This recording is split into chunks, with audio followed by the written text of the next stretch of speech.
باللہ من الشیطان الرجیم بسم اللہ الرحمن الرحیم اقرأ بسم ربک الذی خلق صدق اللہ العظیم۔ قسمتیں نوع بشر تبدیل ہوتی ہیں یہاں، قسمتیں نوع بشر تبدیل ہوتی ہیں یہاں، ایک مقدس فرض کی تکمیل ہوتی ہے یہاں۔ میرے اساتذہ کرام اور ہم سفر ساتھیوں، میں آج کی نشست میں مدرسے کے حوالے سے اپنے ٹوٹے پھوٹے خیال آپ لوگوں کے سامنے پیش کرنا چاہتا ہوں۔ سامعین گرامی، عام لوگوں کو کہنا یہ ہے کہ مدرسہ ایک مخصوص چار دیواری کا نام ہے، مدرسہ ایک شاندار عمارت کا نام ہے، مدرسہ ایک پرشکوہ ہاسٹل ہے۔ اس لیے وہ لوگ سمجھتے ہیں کہ اگر مدرسے کی عمارت کو گرا دیا جائے تو مدرسہ ختم ہو جائے گا، لیکن میں اس خیال کی پرزور تردید کرتا ہوں کہ مدرسہ سند و خش کے ڈھیر کا نام نہیں، مدرسہ فلک بوس عمارات کا نام نہیں، مدرسہ مزین مکیف کمروں کا نام نہیں۔ اگر ایسا ہوتا تو آج ہم اس کی گود کو اولین مکتب مدرسہ نہ کہہ سکتے، جہاں پر بچہ شعور کی آنکھیں کھولتا ہے، زندگی کے ابتدائی آداب سیکھتا ہے۔ سامعین گرامی، اگر ایسا ہوتا ہم اس سادہ سے چبوترے کو مدرسہ نہ کہہ سکتے، جہاں پر بیٹھ کے تعلیم حاصل کرنے والے کو آج اصحاب صبح کے نام سے یاد کیا جاتا ہے۔ اگر ایسا ہوتا تو دیوبند میں واقع انار کے درخت کو ہم مدرسہ نہ کہہ سکتے۔ محمود نامی استاد نے محمود نامی شاگرد کو تعلیم دے کے ہزاروں مدرسوں کی بنیاد رکھی۔ اب آپ مجھ سے پوچھ سکتے ہیں کہ اگر ان چیزوں کا نام مدرسہ نہیں تو مدرسہ کیا ہے؟ میں عرض کرتا ہوں کہ مدرسہ وہ ہے جہاں انسان کو انسان بننے کی تعلیم دی جاتی ہے، مدرسہ وہ ہے جہاں اسے زندگی گزارنے کا اخلاق سکھایا جاتا ہے، مدرسہ وہ ہے جہاں اسے اعلیٰ اخلاق اور آداب سکھائے جاتے ہیں۔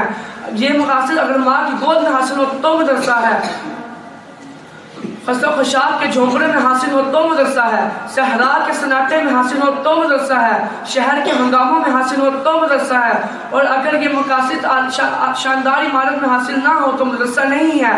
دھوکہ ہے، فریب ہے، ریاکاری ہے، جھوٹ کی نمائش ہے۔ للہ حقائق کو نہ جھٹائیے گا، سمجھنے کی کوشش کیجیے گا، ناراض نہ ہو جائیے گا۔ آج ہماری یونیورسٹیوں کی عمارتیں ملوں میں پھیلی ہوئی ہیں، اسکول ورسٹی اور یہ اسکول اور کالج کے شاہی مہیا کی گئی سہولت دی گئی ہے، لیکن آج ہماری یونیورسٹیوں مکاتب کوک بانج ہو گئی ہے۔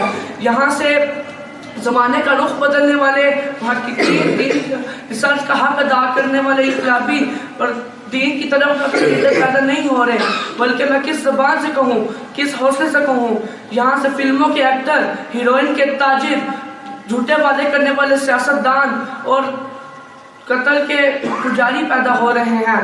سامعین گرامی، جب تک تعلیم و تعلم کا صحیح جذبہ پیدا نہیں ہوگا، جب تک ہماری سوچ کا رخ تبدیل نہیں ہوگا، تب تک یہ ظاہری ٹھاٹ پاٹ کسی کام نہیں آئے گی۔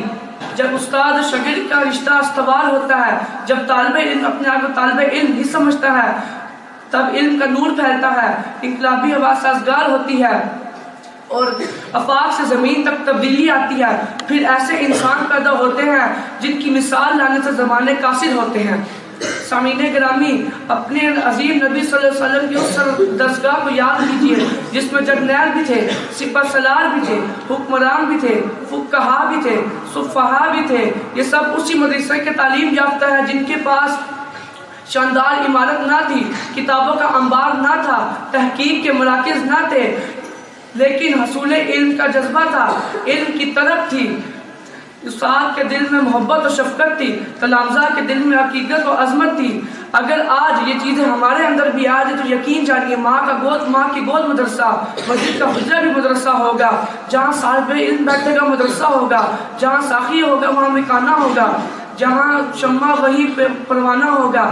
اگر یہ نہیں تو یہ بلندوں والا عمارتیں ویرانہ ہے، وقت ضائع کرنے کا بہانہ ہوگا، فکر دیوانہ ہے۔ آخر میں یہی کہنا چاہوں گا کہ ہمیں دنیا سے کیا مطلب، مدرسہ ہے وطن اپنا، ہمیں دنیا سے کیا مطلب، مدرسہ ہے وطن اپنا، مریں گے کتابوں پر، ورق ہوگا کفن اپنا۔ وآخر دعوانا ان الحمدللہ رب العالمین۔